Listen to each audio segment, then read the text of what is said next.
Well, hey, all you wiretappers out there, back here in the studio of Gangland Wire. I've been out dogging off all morning. It was time for me to get some work done. I went back in my old files. I had a listener ask me about an old interview I did, I don't know, back in maybe 2017. Uh, this thing's been going since 2016. So that's what, for almost 6 years. It is 6 years. And there's a guy named Carlo Morelli. And, he got hold of me through Facebook. We're Facebook friends. And I just found out that he recently died. Now, he had some interesting stories. He's not really a mob guy. He's a Chicago guy, but he's not really a mob guy. And but he had a connection with Anthony Big Tuna Accardo and with some other mob guys, with the wife, a woman named Trip Mayo. Her husband's name was Charles Mayo, and they had Mayo's Northwood Restaurant. It was at Harlem, and just let me look. Harlem and Lawrence in Chicago, and he told quite a story. He left home at an early age. He said his dad had been in and out of the penitentiary and one day in his life, and he lived close to downtown. He got an apartment or something, and on Rush Street, there's a lot of strip clubs back in those days. And he had this deal. He designed clothes. He ended up being a chef later in life, and like I said, he died recently. And he managed hotels later in life and big restaurants and high end restaurants.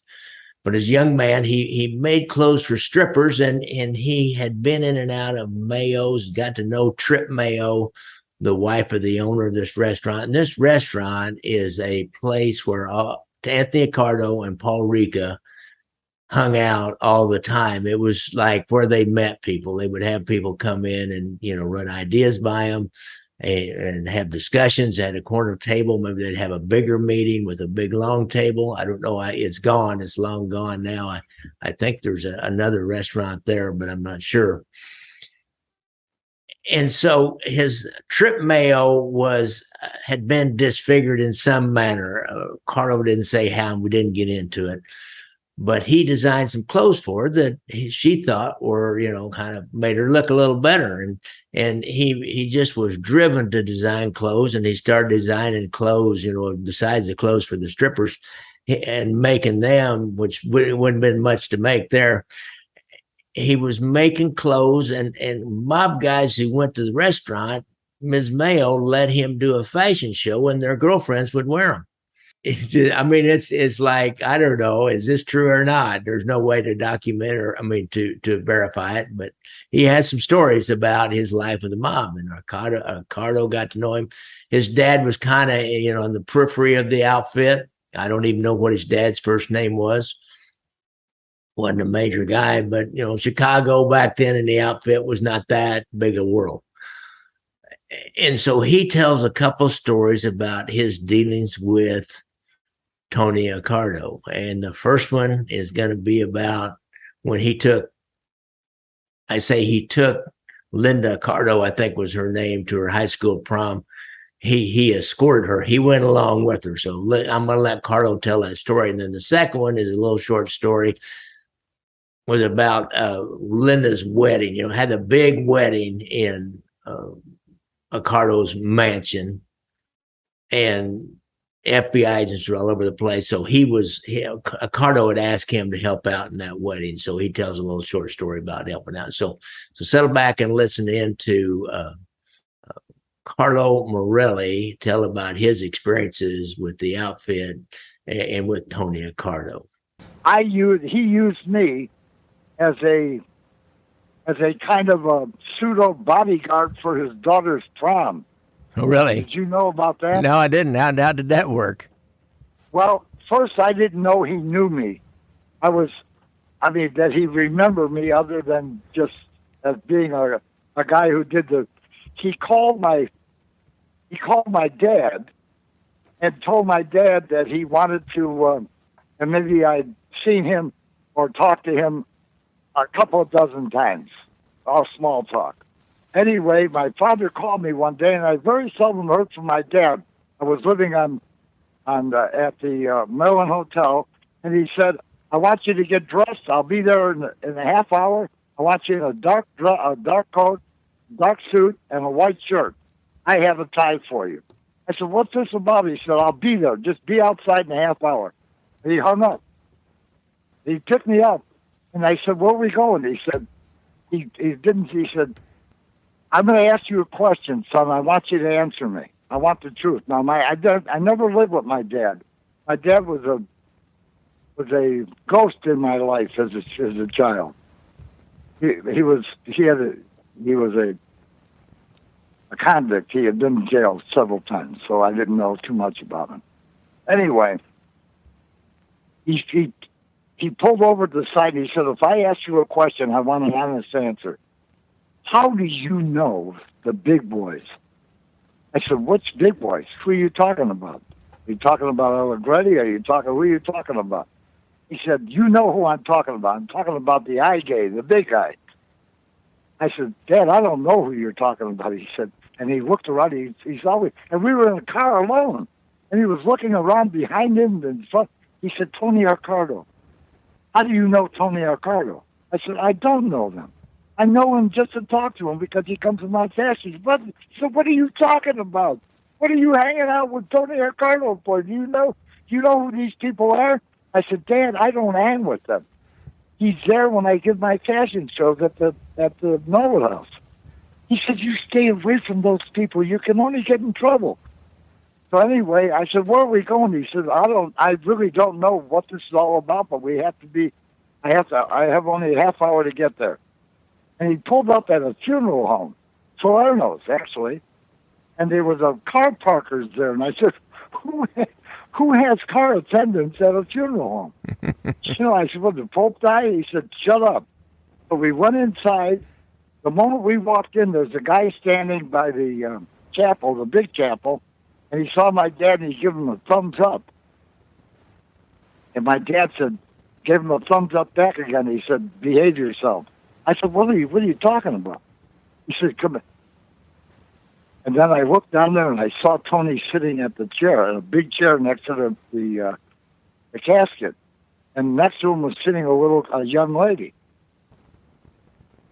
So he turned around and looked at my dad. My dad was nervous as a prostitute in church. I never saw my dad so worried. And Tony smiled.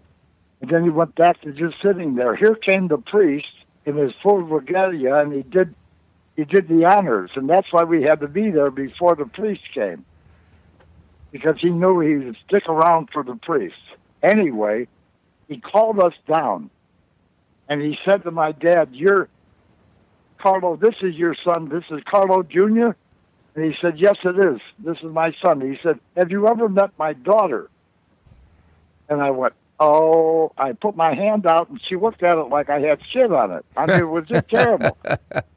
I mean, she was not at all impressed with me. She was several inches tall. Yeah. She was several inches taller than me, or at least two. Anyway, she was a little bit older. Anyway, she could just went, "Oh my," she's up. I'm not sitting here for this. And she got up and walked away. And Tony got up and followed her. He said, "I'll talk to you later," he told my dad. I said, what was that all about? I said, "Dad, this isn't one of those crazy things he wants to marry me off to his daughter. Is that what this is all about?" My dad said, "That's stupid. But maybe it's true. I don't know."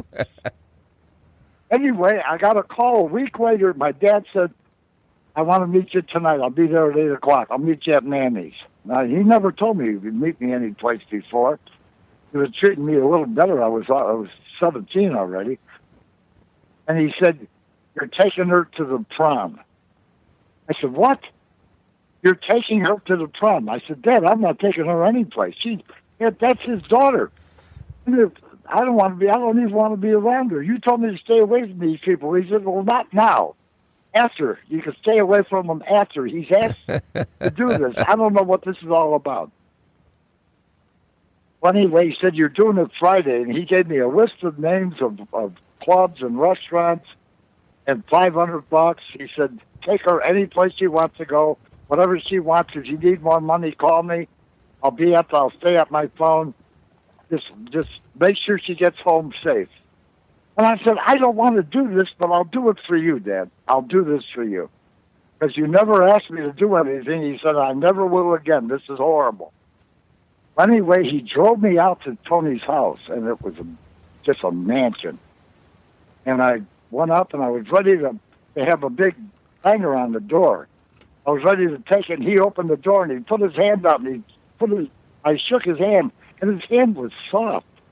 I mean, it was like he had never done a hard day's work in his entire life. And That's probably true. And it was soft. Yeah, and it was warm. And he said, come on in, Carlo. Come in. Can I get you something to drink? I said, I could use a tranquilizer if you got one. He laughed. He said, no. You're not actually going to the prom with her. You're going to hang around with them. I see. They won't, this way, if something comes up, you can alert the guys that are going to be outside, and they don't have to embarrass my daughter by hanging around in the place. I see. You be the conduit, he told me. I said, I'll be glad to do it, but is she going to be, she didn't seem too excited about me. He said, oh, she'll love you because you're a good boy. Anyway, she comes bounding down the stairs, walked right past him and I, right out the door, and he said, you're taking the limo. You're taking the limo. He's yelling at her. And she went right to her convertible. She didn't even listen to him. And he said, you better hurry up. Go. I want you home at midnight. And she went, I'll be home when I get here. And he looked at me. He said, midnight. I said, I'll be here at midnight. Anyway, I got in the car with her. She said, I'm going to let you get in the car because I know that this isn't your idea. But you stay the F away from me. I don't want nobody ruining my prom. So then she took off like a bullet. And she's going down these side streets, and these guys, there are two cars. There's a limo and another black sedan following us. And she said, if they think they're going to catch me, they're crazy. And she hit the gas, and they backed off because they saw what she was doing. So we got all the way to the Edgewater Beach Hotel, and she just drove right past the doorman. She took the keys, she threw it to the doorman, and she walked in, and the guys pulled up in the limo, and they went, oh, go follow her. So we got inside, and that's what I did all night. I was just a shadow. Cool. That's a great story. I told her, she started to drink. Yeah, oh shit. They had one of the kids had a flask. Yeah. And when they walked away, I told the guy, I said, don't you share? I mean, what kind of a guy are you? You don't share. He gave me the flask. I pulled his pants and I tipped it. I poured it down his pants. I said, if I catch another drink, you give her another drink, I'll give you back the flask up your ass. I said, this is not going to happen. And you knew you had backup right outside. Oh yeah, that's right. I said it's 11:30. We gotta get home. Your father said. She says we're not going anywhere. Who do you think you are? You think you're going to tell me what to do? I'll tell my dad you tried to rape me. I said, oh my God, this is not going to end well. Anyway, I said, where are we going? She said, Baraboo. I said, Baraboo? The Dells. We're going to the Dells. We're going to Wisconsin. Oh man! And I said, we're not going to do this round trip in a half hour. This is not going to work. 4:30 or 5 o'clock, we pulled up. We never really got there. We just went for a long drive and stopped at a couple of places, and they drank a little bit. She tore her dress. I went, oh my God! Give me needle and thread. I have to repair her so they're going to think I did something to her. Anyway, we got home, and she walked right past him because he was still awake. He opened the door before we even finished parking. And she walked right past him, went upstairs, and I said, sir, I'm sorry. He said, no, Carlo. I know what you went through. I can only feel just so sorry for you. And he gave me an envelope, too, full of money. Whatever she wants, give it to her. And I handed him. He said, no, you take that money. You earned it. I said, sir, I don't want the money. You take the money. I said, I'll give it to charity. I don't know. I'll do whatever. He said, You're a wonderful young man. He said, I can't tell you how much I appreciate what you did. That's a good one. And that was the story. That's a good one. They were there. They were sitting outside. They were smoking cigarettes, leaning on the limo. I bet they were complaining like, oh God, we have to follow this woman around, this girl around. Oh yeah, I didn't tell you.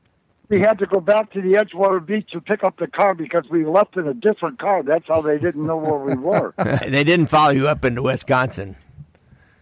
No, and they took off right away, so I didn't have time to tell them where I was. It was incredible. What a night. Oh, yeah, one of them was Nicoletti, Chucky. Oh, wow, he's a bad dude. Ended up killed in the parking lot, I believe. But he's a bad dude. Yeah, he's not a good guy. I saw him. He was there. And there was another guy, oh, God. I saw him standing outside. I don't know. He was one of the gatekeepers. That was your night of living dangerously, wasn't it? Oh my God!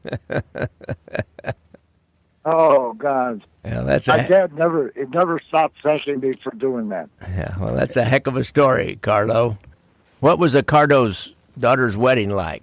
Was it a pretty big splash? Were there FBI agents out across the street taking pictures? Of course. But he was, yes, indeed they were. They were out there taking numbers. They were out there taking license plates, and they were out there snapping pictures. But let me tell you, he was more worried that they would get drunk and make a scene. He had me cut everybody's liquor consumption. Don't serve them, Carlo. I'm leaving it up to you. Do not serve them if they've had more than 2 drinks. Do not. I don't want nobody getting out of line. I mean, he was apoplectic about it. He did not want. He was paranoid. Did not want them to get out of line. Now, was there a stream of guys bringing envelopes with cash to the bride and groom? It was everything you saw in The Godfather, and then some. Yeah. He even got worried when I said we have to pass around the toast. He said, "Who had more than?" I said, "It's only a toast." Sure, it's only a little bit at the bottom of a glass. Honest, trust me, they're not going to get drunk on this. That is a really interesting little side story, anecdote, a good word, to somebody like Tony Accardo. That's a good one, Carlo. I really appreciate that, and then our fans will too. Those were quite some stories. Like I said, you can't really verify that one way or the other. But it just, to me, I talked to him on the phone and other stuff about his life that I didn't add in this podcast. And it just had the ring of truth to me. I don't know. You take it for what it will. If somebody has any proof out there that it's not, I'll go back and take this down. I just think there are a couple of great stories and little insights into the private life of Tony Accardo. We know a lot about the public life. It's a little bit about the private life of Tony Accardo. So don't forget, folks, look out for motorcycles when you're out there. I was just out riding mine a little bit this morning. And if you have a problem, or you have a friend or a relative or somebody you know, if you're a vet and you have a problem with PTSD, go to the Veterans Administration website and get that hotline number, and there's help available. Thanks a lot, folks. Thanks a lot, folks. Thanks a lot, folks.